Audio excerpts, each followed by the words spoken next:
Hello guys, तो कैसे हैं आप लोग। तो मेरे चैनल में आपका स्वागत है। तो लीजिए गाइस, मैं आ चुका हूँ स्मार्ट वन एस्पाइड लेके। तो चलिए इसके साथ वीडियो को लाइक करना बिल्कुल मत भूलिएगा। चलिए वीडियो को स्टार्ट करते हैं। तो सबसे पहले एक न्यूज़ चल रही होती है और उसमें बता रहे होते हैं कानाजा की ग्रुप ने अभी जो नई दवाई बनाई है उसने अपना बहुत बड़ा योगदान दिया है माना स्ट्रोक से पीड़ित मरीजों के इलाज में। और इस दवाई के आने की वजह से जितनी भी कैजुअलिटीज पहले हो रही थी वो सारे की सारी बहुत ज्यादा कम हो गई। और तभी हम देखते हैं एक जन यहाँ पे सुबह सुबह जॉगिंग कर रहा होता है और जितनी भी ये न्यूज़ चल रही होती है वो सारे की सारी न्यूज़ वो अपने ईयरफोन में सुन रही होती है और उस न्यूज़ में आगे बता रहे होते हैं। लेकिन यही नहीं, जो माना शोक है उसने बहुत ही ज्यादा दिक्कत पैदा करके रखी हुई है। अभी इस समय हम लोग ऐसे हालात में हैं जहाँ पे हमें अच्छी तरीके से संभल के रहना है इस चीज से। जो कनाजा की ग्रुप है उनने एडवेंचरस के साथ भी कोऑपरेशन किया है जिससे कि वो इस नई दवाई को ज्यादा से ज्यादा बना सकें, क्योंकि इस नई दवाई को बनाने का जो मेन इंग्रेडिएंट है वो है मून मैजिक स्टोन। और तभी इसका मॉल बचने लगता है और फिर वो देखते अपने मॉल को निकाल कर और फिर हम देखते हैं अपने एमसी की बहन होती है और एमसी का फोन आया हुआ होता है और वो बोलता है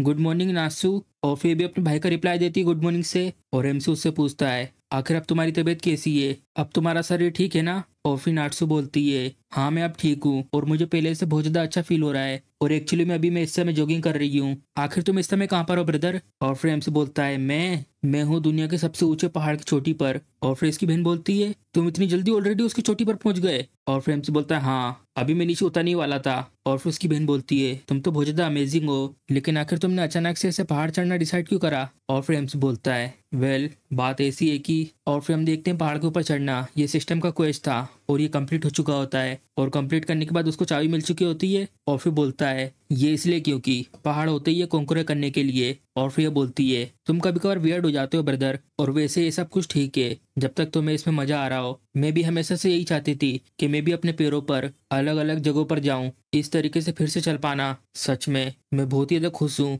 इसलिए मैंने ये पहले से डिसाइड कर लिया है मुझे भी एडवेंचर बनना है तुम्हारे जैसा ब्रदर। मुझे कलेक्ट करना है वो मैजिक स्टोन्स को उन सब बीमार लोगों के लिए। और फिर एमसी भी खुश होता है उसकी बात सुन के और बोलता है अच्छा तो ऐसा है। और फिर उसकी बहन बोलती है क्या तुम सरप्राइज नहीं हुए। और फिर एमसी बोलता है ऑफ कोर्स मैं हुआ हूँ, मैं तुम्हारी मदद करूंगा ताकतवर बनने में नाटसू। एक बार मैं वापस आ जाऊं तो चलो फिर उसके बाद प्रैक्टिस करेंगे चढ़ाई करने की एक साथ। और फिर उसकी बहन बोलती है मुझ में अभी भी कॉन्फिडेंस नहीं है इसको लेकर। और फिर हम देखते हैं कुछ दिनों बाद एमसी यहाँ पर आ चुका होता है प्लेन से और एयरपोर्ट से निकल रहा होता है अपना सामान वामान लेकर और बोलता है फ्लाइट ने तो बहुत ज्यादा टाइम ले लिया और सच में ये तो बहुत ज्यादा मुश्किल था, अब मुझे तो अब बहुत ज्यादा भूख भी लगने लगी है। और तभी वो अपना फोन निकालता है और मैंने बोलता है चलो नाटसू को इनवाइट करते खाने के लिए। और तभी वो देखता है सामने इस लड़की को और वो इसके नाम को बहुत पकड़ी हुई होती है और ये भी ये सब देख के कंफ्यूज हो जाता है। और फिर ये बोलती है क्या तुम क्योमी आकी हो। और फिर हमसे बोलता है हाँ आखिर तुम कौन हो और तुम्हें ये कैसे पता चला कि मैं इस समय आज एयरपोर्ट पे होऊंगा, आखिर तुम चाहते क्या हो। और फिर ये बोलती है मेरे मास्टर तुम्हारा इंतजार कर रहे हैं। और फिर एमसी भी हैरान हो जाता है मास्टर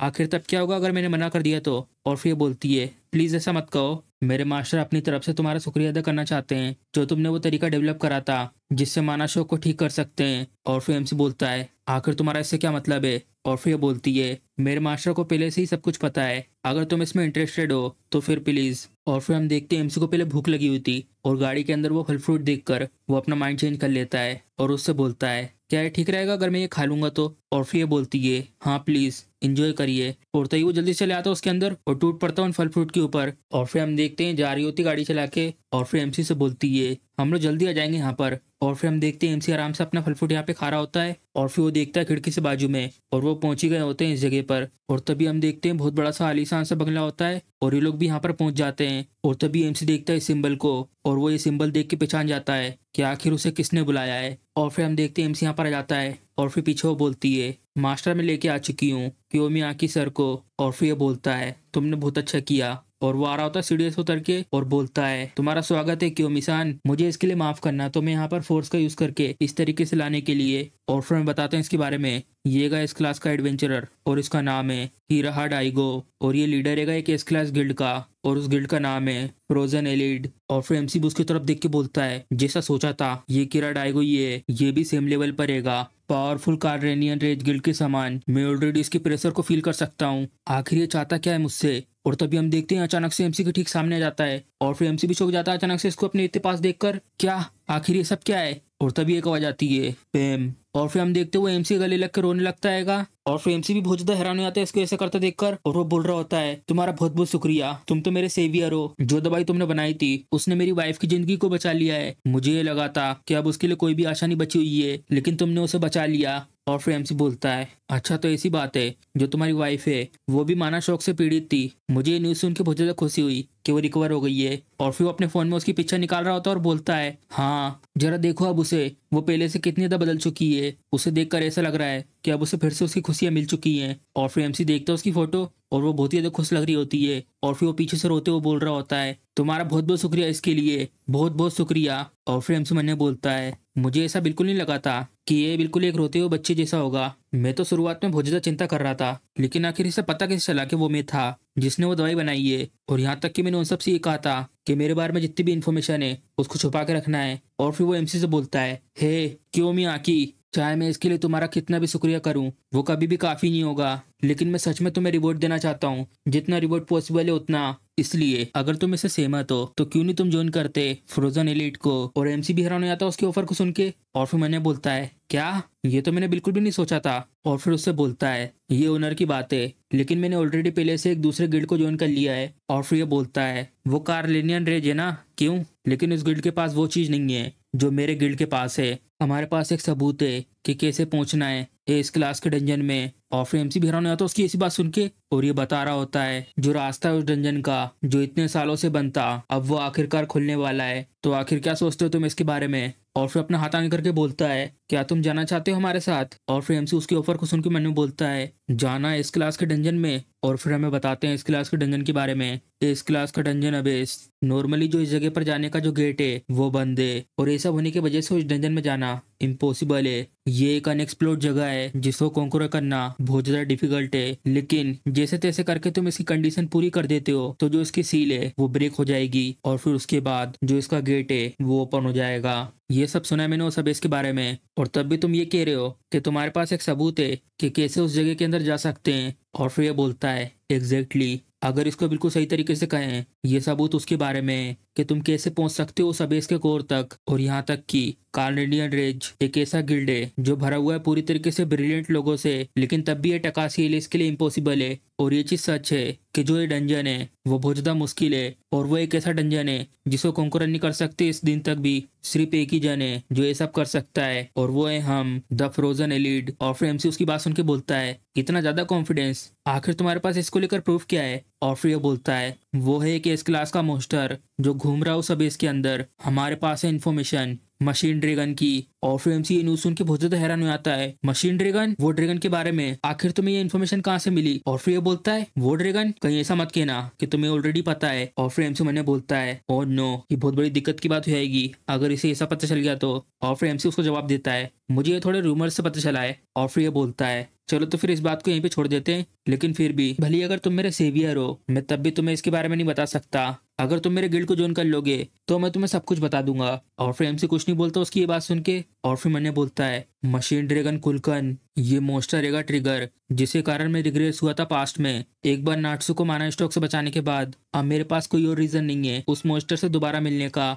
और उसके अलावा, और फिर वो सोच रहा होता है कि एलिस ने उसकी बहुत ज्यादा मदद करी हर जगह पर जब भी उसे जरूरत पड़ी। और फिर एमसी मना कर देता उसको, मुझे माफ करना। और फिर हैरान होकर बोलता है, क्या, अगर तुम अभी भी प्लानिंग कर रहे हो एक एडवेंचर बने रहने की तो तुम कभी ना कभी उस जगह पर पहुंच ही जाओगे। ये बात मशीन ड्रैगन के बारे में नहीं है, ये सब कुछ एक हाई क्वालिटी डंजन को लेकर है। मैं तुम्हें प्रॉमिस करता हूँ मैं तुम्हें गाइड करूंगा उस पॉइंट तक, ज्वाइन कर लो हमें। और फिर एमसी बोलता है, ये ऑफर तो अच्छा है लेकिन मुझ पर एलिस का बहुत बड़ा एहसान है। अगर भले मैं उस पॉइंट तक कभी पहुंच जाता हूं तो मैं ये सब एलिस के साथ ही मिलकर करना चाहता हूं, अगर ये पॉसिबल हुआ तो। और फिर भी मुस्कुराता है एमसी की बात सुन के और बोलता है, अच्छा तो ऐसा है, ये तो बहुत ज्यादा सेम की बात है, अगर ऐसी बात है तो इसमें कुछ भी नहीं कर सकते।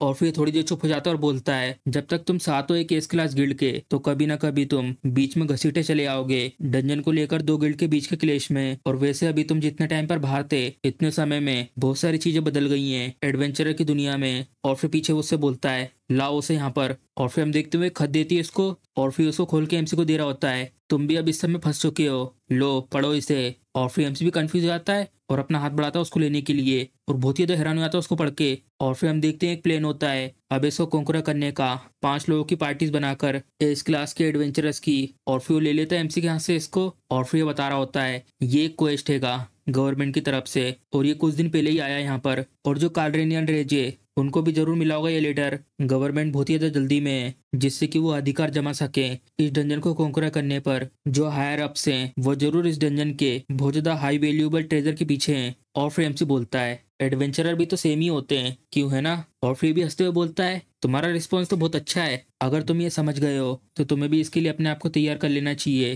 फैसला पहले से हो चुका है और इससे कुछ ना कुछ हंगामा होने वाला है, लेकिन वो सबसे पहले हम होंगे फ्रोजन एलिड जो सबसे पहला कदम रखेंगे उस डंजन के अंदर। और तुम ये सब करने के लिए फ्री हो, करो उसे अपने उस रास्ते पर जिसको तुमने चूज करा है। और फिर एमसी जाते वक्त बोलता है ऑफ कोर्स। और तभी हम देखते कुछ दिनों बाद यहाँ पर एलिस बैठी हुई होती हैगी और फिर हम देखते हैं इस टेबल पे 5 गिल्ड के लीडर बैठे हुए होते हैं। और फिर ये बोलता है तुम सब के सब जो भी यहाँ पे प्रेजेंट है इस क्लास के गिल्ड्स, तो सबसे पहले हमें बताते हैं इसके बारे में। और इसका इंट्रोडक्शन बहुत पहले ही हो चुका है और इनका नाम है मियाटा गोकी, एस क्लास गिल्ड के गिल्ड लीडर। और फिर बताते हैं इसके बारे में, इसका नाम है मिमी स्टारटेल और ये इस क्लास की गिल्ड लीडर है और इसके गिल्ड का नाम है स्टारटेल। और फिर बताते हैं इसके बारे में फुरुनोया गिंजी, एस क्लास गिल्ड का मास्टर और इसके गिल्ड का नाम है माइंड बीपर। और इससे हम पहले मिल चुके हैं Kiraha Daigo, S class guild Frozen Elite का लीडर। और लास्ट में बताते हैं Takaji Alice, Carlenian Rage guild की लीडर। और फिर ये बोलता है आप सबका बहुत बहुत शुक्रिया इस जगह पर आने के लिए।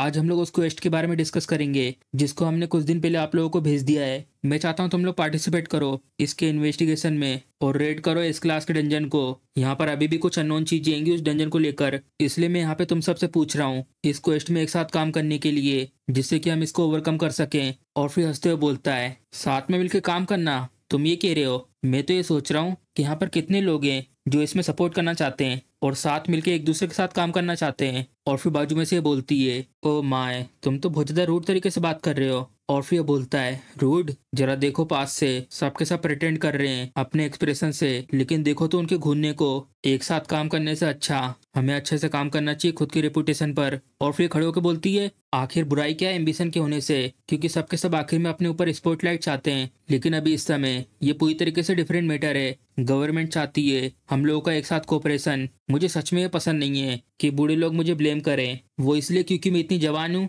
और फिर सामने वो बोलता है तुम इतनी भी जवान नहीं हो। और फिर भी शौक हो जाते हो उसकी बात सुन के। और फिर हम देखते हो वो बहुत ही तो गुस्से में जाती है और अपनी बहुत सारी पावर रिलीज कर रही होती है। और ये गिल्ड मास्टर उसको ऐसा देखकर अपनी सीट से खड़ा हो जाता है और फिर बहुत ही तो गुस्से में उससे बोलती है ऐसा लगता है यहाँ पे बहुत सारे ऐसे लोग हैं जो बकवास बातें कर रहे हैं, क्या तुम मुझे चैलेंज करना चाहते हो, क्यों पुराने ख्यालात वाले बूढ़े। और फिर बोलता है अगर सच बताऊं वास्तव में मैं उस लड़की से बात करना चाहता हूं जो तुमसे बहुत ज्यादा यंग है। और तभी एलिस अपने टेबल पे हाथ मारती है और बोलती है बहुत हुआ। और सबके सब उसकी तरफ देखने लगते हैं। और फिर हम देखते हैं एलिस भी बहुत ज्यादा गुस्से में होती है और बोलती है यहाँ पे टाइम बर्बाद मत करो ऐसे, चलो कंटिन्यू करते हैं अपनी बातचीत को। और फिर भी गुस्से में बोलती है एक्टिंग ऐसे कर रही है कि ये सबसे ज्यादा ऊपर है और शक्तिशाली है। और फिर बोलता है नहीं अभी नहीं, अब मुझे बहुत ज्यादा प्यास लगने लगी ऐसे टाइम को बर्बाद करने के बाद। पीछे तुम जो वो लेडी खड़ी हुई हो प्लीज मेरे लिए एक चाय का कप लेके आना तो। और फिर भी बोलती है हाँ ठीक है। और फिर भी चैन की सांस लेते और मन में बोलती है जो रिलेशनशिप होता है इस क्लास के बीच में जितना यहाँ दिख रहा है वो उतना फ्रेंडली नहीं होता है। और इसी बीच जो ये गवर्नमेंट है वो ऐसा नाटक कर रहे हैं कि जैसे उन्हें कुछ देखा ही नहीं है। और इसके अलावा ये हमसे बोल रहे हैं डंजन को कॉन्कर करने के लिए। मुझे इसको लेकर बहुत ज्यादा बुरी फीलिंग आ रही है। और तभी हम देखते हैं ये जो गेट है वो टूट चुका होता है। और तभी हम देखते हैं इस डंजन के अंदर उस मशीन ड्रैगन की आंखें चमकती हुई दिख रही होती हैं और उसके दांत बिल्कुल ऐसे लग रहे होते हैं जैसे कि वो सामने की तरफ देख के स्माइल कर रहा हो। तो इसी के साथ हमारा एपिसोड खत्म हो जाता है। अगर आपको वीडियो पसंद आई है तो वीडियो को लाइक, चैनल को सब्सक्राइब करना मत भूलेगा। चल मिलते हैं अगले एपिसोड में।